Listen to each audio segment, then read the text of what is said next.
बिस्मिल्लाहिर्रहमानिर्रहीम। असल से मैं इकबाल इंजवा। नाज़रीन, कुछ अर्सा पहले बात है, हमारा एक जानने वाला था, उसकी अचानक ईद के करीब 26-27वें रोज़े को डेथ हो गई और वो अचानक यंग था, हार्ट अटैक हुआ। शादीशुदा था, बाल बच्चेदार था, लेकिन उसकी जो हार्ट अटैक होने और डेथ होने की वजह थी वो ये थी कि गुर्बत थी, उसके पास माली वसाइल नहीं थे। ईद पे बीवी बच्चे उसे तंग कर रहे थे कि हमें कपड़े चाहिए, हमें ख़र्चा चाहिए, जिसकी वजह से वो इस परेशानी में था और उसकी डेथ हुई। जब वो मर गया तो उसके जितने भी रिश्तेदार थे, चाचे ताए मामियाँ मासे, कोई पिंडी से आए, कोई लाहौर से आया, कोई कहीं से आया, उन्होंने आकर उसके घर में दुआएं सदके खैरात करवाए और 15 दिन तक वहाँ लंगर लगाए रखा। उसके बीवी बच्ची को बड़ी हमदर्दियाँ दी, जो होता है सारा कुछ करके दिया। वहाँ मुझे एक ख़्याल आया कि हम जिस माशरे में रहते हैं, जो हमारी सोच है, जिस तरह से हम इस बदकिस्मती से जो हमारा DNA है वो ये है कि जब कोई हादसा होता है तो उस हादसे के बाद हमें बहुत सी ऐसी चीज़ें याद आती हैं कि बजाय उसे बेहतर करने के या उसे अच्छा करने के, उसे कोई सबक सीखने के, हम ऐसा करते हैं कि या तो उस रास्ते को बंद कर देते हैं या उस सहूलत को ही ज़िंदगी से ख़त्म कर देते हैं, या फिर उसके लिए हम कुछ नया कुछ ऐसा करते हैं जो पहले से ज़्यादा मुसीबत का बायस बनता है। ये बात मुझे इसलिए याद आई कि आज मैं सोशल मीडिया पे देख रहा था और मुझे बड़ा दुख भी हुआ, हंसी भी आई। बडग्राम में जो बच्चे लिफ्ट में फंसे थे और उनको रेस्क्यू करने के लिए वहाँ हमारे जनाब मोहतरम प्राइम मिनिस्टर साहब अनवारुल हक काकड़ साहब और उनके साथ फ़ौजी एहलकार उनको शील्ड दे रहे हैं, इनामात दे रहे हैं। और दूसरी तरफ ये ख़बर थी कि वो जो लिफ्ट का मालिक था, उसका जो वहाँ पे चलाने वाला था, उनको गिरफ़्तार कर दिया गया, लिफ्ट बंद कर दी गई और ये कहा गया जी कि अब ये यहाँ से कोई नहीं जाएगा। उस लिफ्ट से जो लोग आते जाते थे अपने स्कूल कॉलेज के लिए, नॉर्मली अगर पैदल आएँ तो 1.5 से 2 घंटे का रास्ता बनता है, उस लिफ्ट से 10 से 15 मिनट का टाइम लगता है, वो सफ़र तय हो जाता है।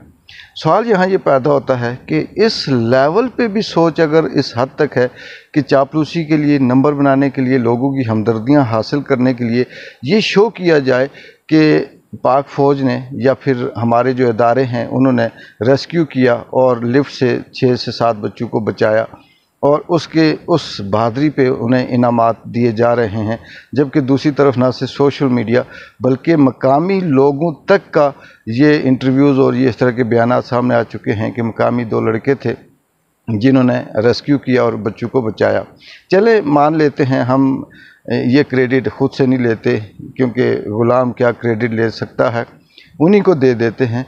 लेकिन सवाल ये पैदा होता है कि इतना बड़ा इंतज़ाम किया गया, ये तकरीब का इनेकाद किया गया, सैकड़ों की तादाद में लोग वहाँ मौजूद थे, फिर शील्ड दी गई, फिर तकरीब की गई, फिर वहाँ खाने खाए गए होंगे, फिर जो बाकी अखराजात हुए होंगे।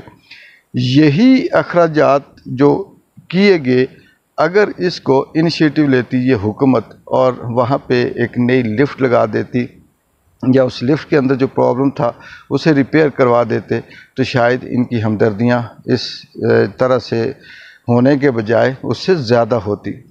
मैंने बहुत से ऐसे लोग पठान जिन्होंने लिफ्टें लगाई हुई हैं, मैंने उनसे पूछा कि इसकी क्या वजह हो सकती है, तो उन्होंने कहा कि वो जो रस्सा लगा हुआ है उसकी जो गेज होते हैं वो बहुत कम का था, कमज़ोर रस्सा था, उसकी लेंथ बहुत ज़्यादा थी जिसकी वजह से वो टूट गया। अगर वो रस्सा मज़बूत होता, 17 या 18 गेज का होता तो वो टूटता ना। तो यही जो बात है, वहाँ पे अपने एक्सपर्ट भेजते, इंजीनियर भेजते, लोगों की सहूलत के लिए वहाँ अगर पुल नहीं लगा सकती जो हुकूमत, चाहे वो कश्मीर की या पाकिस्तान की है या हमारे जो इदारे हैं, तो वो अपनी मदद आप वहाँ पे आवाम की सहूलत के लिए उसी लिफ्ट को किसी बेहतर अंदाज में, जदीद अंदाज में, अच्छे तरीके से बनाकर तो आवाम को ये गिफ्ट करती कि अब आपकी ज़िंदगी महफूज है और आप इस लिफ्ट से आ जा सकते हैं। तो मेरा ज़ाती ये ख्याल है कि सारी ज़िंदगी उस एरिए से, उस जगह से जो लोग सफ़र करते, उनके दिलों से इनकी हमदर्दियाँ, मोहब्बतें कभी ना जाती। लेकिन अफसोस है कि वो जो सहूलत थी वो छीन कर उन लोगों को गिरफ़्तार करके, लिफ्ट को बंद करके वहाँ के हज़ारों लोगों को मुश्किलात और मसाइल में धकेल कर इधर ये जश्न और ख़ुशी मनाई जा रही है कि हमने रेस्क्यू किया और बहुत बड़ा तीर मारा। इसके बदले में ये साहब हैं, इन सब को हम इनाम के तौर पर शील्ड पेश करते हैं। कहाँ की सोच है, कैसी सोच है, किस तरह की ये हमारी जो ब्यूरोक्रेसी है, हमारी जो हुकूमत है, हमारी जो रियासत है, वो किस तरह का सलूक कर रही है इस आवाम के साथ। बचाया किसी ने, कोशिश किसी ने की और इनामात किसी को मिल रहे हैं। यही कुछ हमारे मुल्क के अंदर हर एक शोबे में हो रहा है।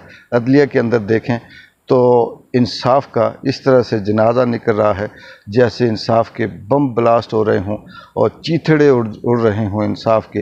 हमारे यहाँ आज मैं उस इमरान खान की जो हियरिंग थी, जो समाअत थी, उस पर इसलिए नहीं बात कर रहा कि सबको पता है उसमें फ़ैसला नहीं आना था। कल भी मुझे नहीं लगता कि आएगा, क्योंकि ये डिले टैक्टिस भी है, दुश्मनी भी है, नफ़रत भी है, गुस्सा भी है और अपनी अना भी है। इनको अपनी पावर भी जाते हुए नज़र आती है, इसलिए कोशिश कर रहे हैं कि जो झूठ फराड बोल कर इसे डिले किया जाए, चलता रहे। लेकिन दूसरी तरफ ये जो समाजी मसला था, अवामी मसला था, गरीबों का मसला था, अब क्या वो तालिब इल्म 1.5-2 घंटे का सफ़र करके इस बारिश, इस तूफ़ानी मौसम में स्कूल कॉलेज जाएंगे? कभी भी नहीं जा सकते। क्या वो लोग अपने घर के राशन लेकर आ सकते हैं? नहीं आ सकते, क्योंकि उनके पास शॉर्टकट एक ही रास्ता था जो अब इन्होंने बंद भी कर दिया और अब वो ख़तरा भी हो गया। वहाँ पे अब ये बंद ना भी करते तो लोग शायद सफ़र करने के लिए सोचते मुश्किल होता। लेकिन इनको चाहिए था, हुकूमत इंडिया अगर चाँद पे पहुँच सकता है और वहाँ पे अपना मिशन लैंड करवा सकता है तो इनके ये लिफ्ट लगाना या इसको रिपेयर करना या इसको इंसानी ज़िंदगी के लिए आसान करना कोई मुश्किल काम नहीं था। लेकिन अफसोस कि ये मुनाफिक, ये झूठ, बदनीयत लोग अपनी नंबर बनाने के लिए, अपनी हमदर्दियाँ, झूठी हमदर्दियाँ हासिल करने के लिए जो उन्हें मिलती नहीं हैं, इस तरह की प्रोपोगंडे मीडिया पे करते हैं और छालते हैं, तारीफ़ें अपनी करते हैं, अपनी खुद से अपनी आप को बहादुर कहते हैं, लेकिन इन्हें मिलता कुछ नहीं है। और एक बार जो की इजाज़त दें। अल्लाह हाफ़िज़।